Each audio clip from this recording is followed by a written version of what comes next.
नमस्कार, myself Malika Parveen, assistant professor, government law college Bikaner. CPC में हमने पहले ऑर्डर 6 तक किया था, अभिवचन प्लीडिंग तक किया था।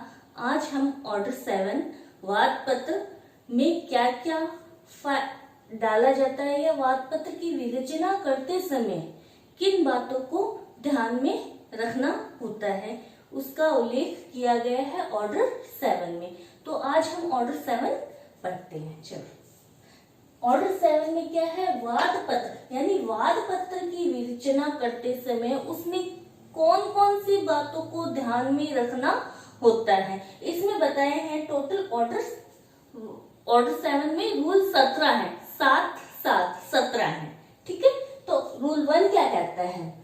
ऑर्डर 7 रूल 1 ये कहता है, वाद पत्र में अंतर्वष्ट की जाने वाली विशिष्टियां, यानी विशिष्ट क्या बातें होंगी वाद पत्र की विरचना यानी प्लीडिंग करते समय।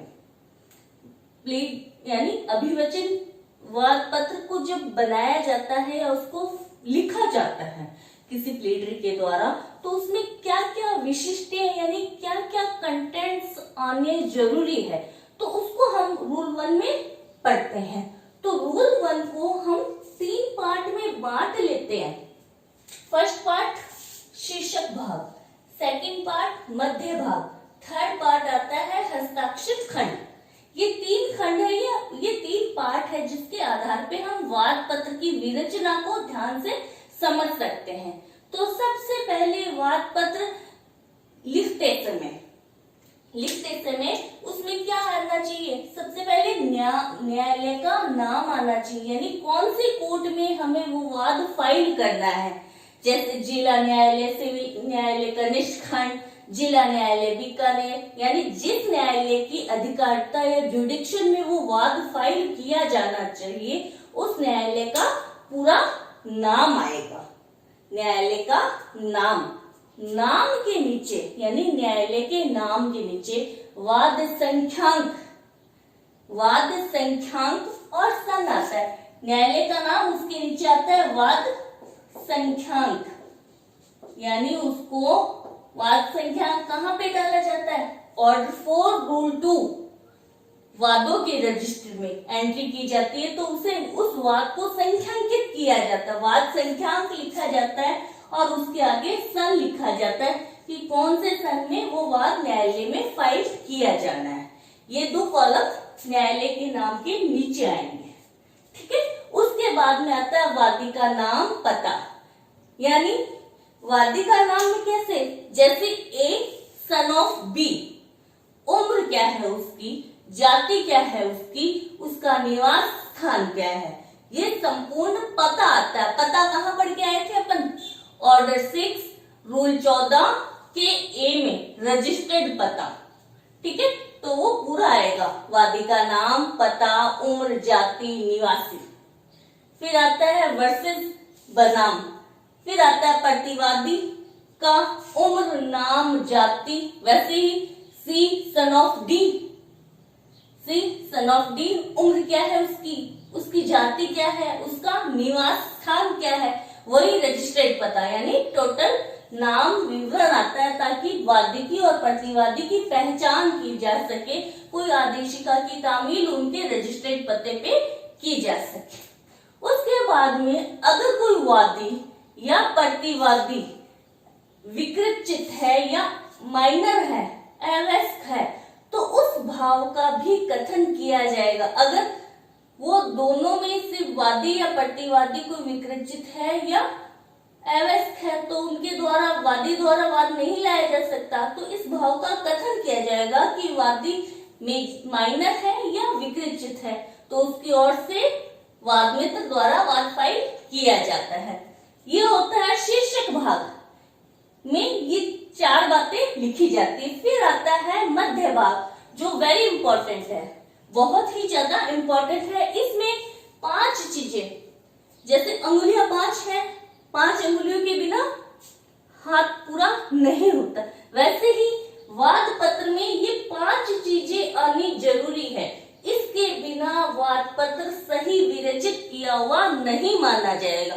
सबसे पहले कॉज ऑफ एक्शन कि वाद हेतु क्या है, वाद हेतु क्या है, किस अधिकार का हनन हुआ है जिसके कारण वाद लाया जा रहा है। कॉज ऑफ एक्शन या वाद हेतु क्या है जिसकी वजह से ये वाद लाया जा रहा है। सेकंड लिखी जाएगी वाद हेतु, जैसे ए कह रहा है कि बी मेरे किराएदार है, उसने किराए का भुगतान नहीं किया है, तो वाद हेतु क्या है, किराए का भुगतान नहीं किया है। कॉज ऑफ एक्शन वो किराया देने से मना कर रहा है, तो ये वाद हेतु है।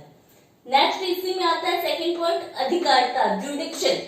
कोई भी वाद जिस न्यायालय में लगाया जा रहा है तो उस न्यायालय की वहां पर अधिकारिता होनी चाहिए। कौन सी अधिकारिता, विषय वस्तु संबंधी अधिकारिता होनी चाहिए, धन संबंधी अधिकारिता होनी चाहिए, स्थानीय अधिकारिता होनी चाहिए, साथ में ही आरंभिक अधिकारिता भी होनी चाहिए। 4 प्रकार की जुडिक्शन अगर उसमें है तो ही वो वाद उसमें वाद पत्र फाइल किया जा सकता है।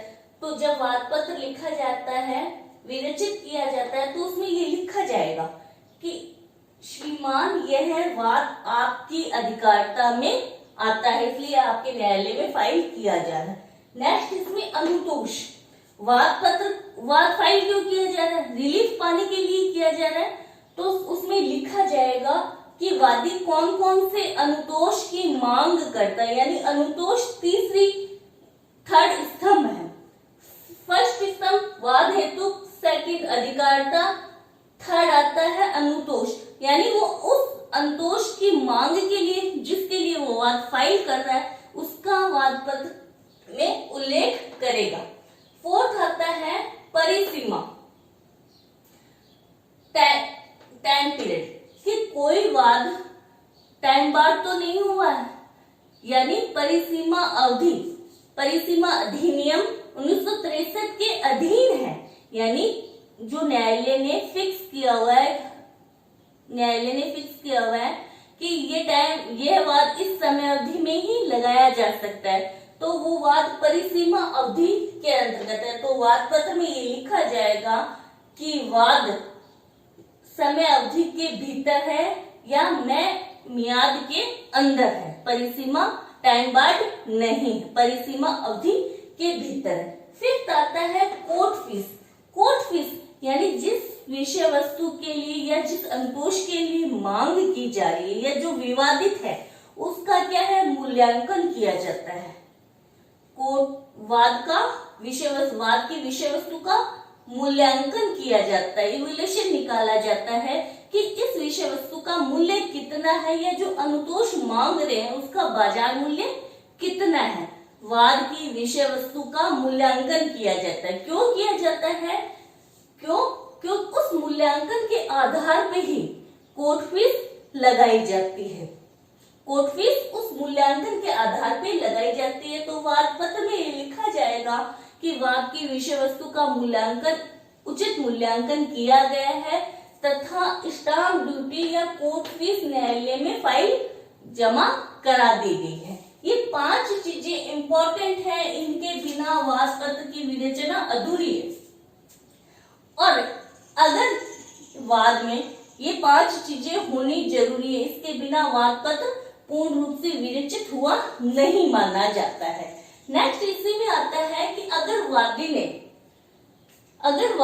कोई मुजराई की दावा, वादी के विरुद्ध कोई मुजराई का दावा स्वीकार किया गया है या वादी ने अपने दावे के किसी भाग का त्याग कर दिया। मान लो वादी पहले 5,000 की मांग करता है, फिर कहता है नहीं मैं तो 4,000 की ही मांग कर रहा हूँ, या उसके विरुद्ध मुजराई का दावा 2,000 रुपए का स्वीकार कर लिया तो 3,000 की मांग रही, तो उस मुजराई की राशि या त्यागे गए दावे की राशि का भी न्यायालय वाद पत्र में उल्लेख किया जाएगा अगर ये पॉइंट है तो, अन्यथा नहीं।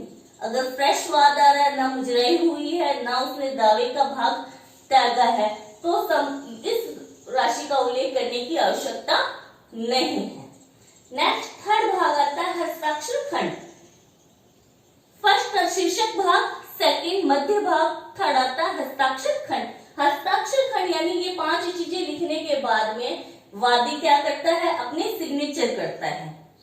वादी अपने सिग्नेचर करता है या वादी की ओर से प्लीडर द्वारा अभिकर्ता द्वारा एजेंट द्वारा सिग्नेचर किया जाता है।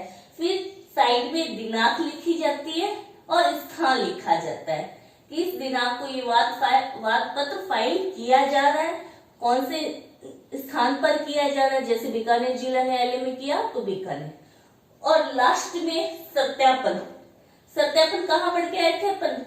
ऑर्डर 6 रूल 15, यानी इन चीजों को वो वेरीफाई कर रहा है, इन फैक्ट को, कि वो निजी ज्ञान के आधार पे सत्य है या कानूनी ज्ञान के आधार पे या कानूनी सलाह के आधार पे वो इन्हें सत्यापन करता है। ये थी ऑर्डर 7 रूल 1 की इंपॉर्टेंट बातें। इसके द्वारा ही वाद पत्र की विरचना की जाती है। ये विशिष्टियां हैं।